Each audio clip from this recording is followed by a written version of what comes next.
So someone in the previous video asked, what's it like using the 70 to 180 on an APS-C body? I'm gonna go ahead and answer it in this really quick video. So if I do find the original comment, I'll share who said it.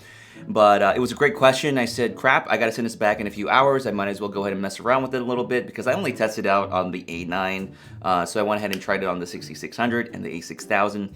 Granted, I only got to use it for, in the least ideal conditions. Okay, just my backyard and then just some target shooting back and forth. Okay, so don't take everything I had to say, like, oh my God, I'm gonna buy the lens because of what you said. I wouldn't recommend that, all right? But let's talk about handling. Okay, so handling with the 70 to 180, if you're using the a6600 body or so, or a more sturdier body, maybe like a 6300 or something like that, it feels pretty solid, especially with the 6600's very deep grip here, and also its mount. So when you're hand holding it like this, I don't feel any strain on the actual camera lens body setup here, and I would feel very confident just going around town, doing this and not having to worry.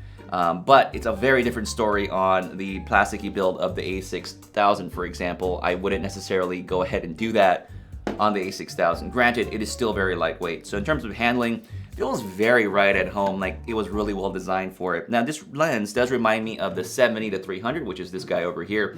I think this is a little bit heavier, but yeah, it does remind me of this particular lens quite a bit.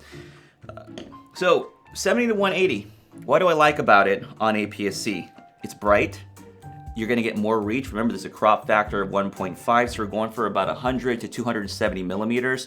So if you're doing events, you're shooting sports, that kind of thing, outdoor things, this is a much better companion to this than maybe on full frame if you need more reach in a sporting environment. Granted, obviously a 70-200 f2.8 like a G Master would suit very well, but it's gonna be even more expensive and out of most people's budgets.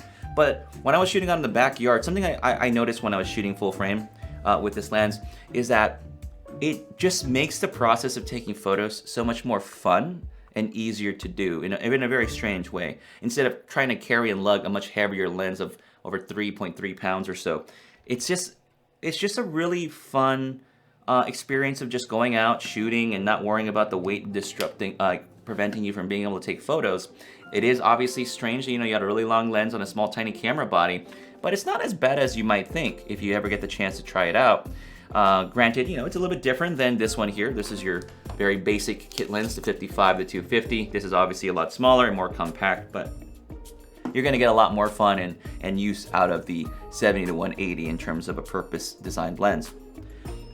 Let me go ahead and show it to you what it looks like on the a66, the a6000 while I talk here. So I was testing it both on the 6000 and 6600.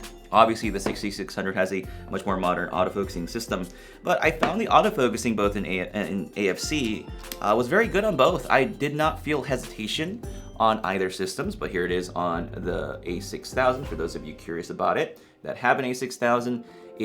It still feels right at home. Granted, you're missing the deeper grip, so it really isn't comfortable holding it like this as much. You can still do it, it's just not as comfortable as the 6600. I just want to point that out. But again, while I was out just shooting, using the back of the screen, using the EVF, it didn't bother me too much. It was just still a fun experience, taking photos, having that flexibility, that fast f2.8 zoom, and again, just similar experience to the full frame situation, just fun. Just aspect of using this lens overall. Now, I did want to go ahead and talk a little bit about pricing because I like going over that to help some people out because, you're like, what in the world should I buy? Remember, I want to stress to you, this lens is going to still be out of the budget if you're an APS-C shooter and you're on a tight budget. It's still an expensive lens, but when you compare it to the 70 to 200 G Master, you're looking from $1,200 all the way to $2,600 retail price. There's another option along the market is the 70 to 200 f4. It's a really nice option, solid build, really nice functions and features. Very impressed with it, fast autofocus, all that good stuff. But look at price. It's retail is $1,500 US. It's not a cheap lens, and it's not a fast f2.8 lens. Yes, it'll be native, but you're gonna benefit so much more in the long run having a lens that has f2.8. There's some other options out there for zooms like the 70 to 350. Granted, that's not in the same ballpark, I would imagine, and also the 70 to 300 that I mentioned earlier. So, and then as I mentioned before, the last thing too, this typical kit lens that gets included if you're buying an APS-C body. Look, I'm gonna tell you this. I'm not saying go out and buy the 70 to 180. But if you're in the market for a lens of that particular stature and that particular range, it's a really great option. That's all I gotta say, just from my little experience of it. But I am gonna go ahead and either buy the lens or rent it again in January of 2021 when sports starts back up for high schools.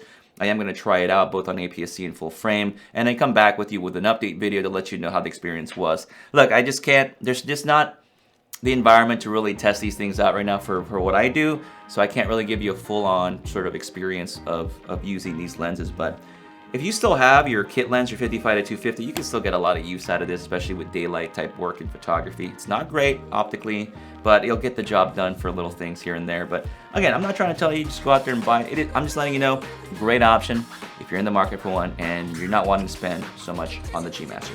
That's gonna do it for me, folks. Make sure you smash that like button, get subscribed, and check out my other content. And I'll catch you in the next video.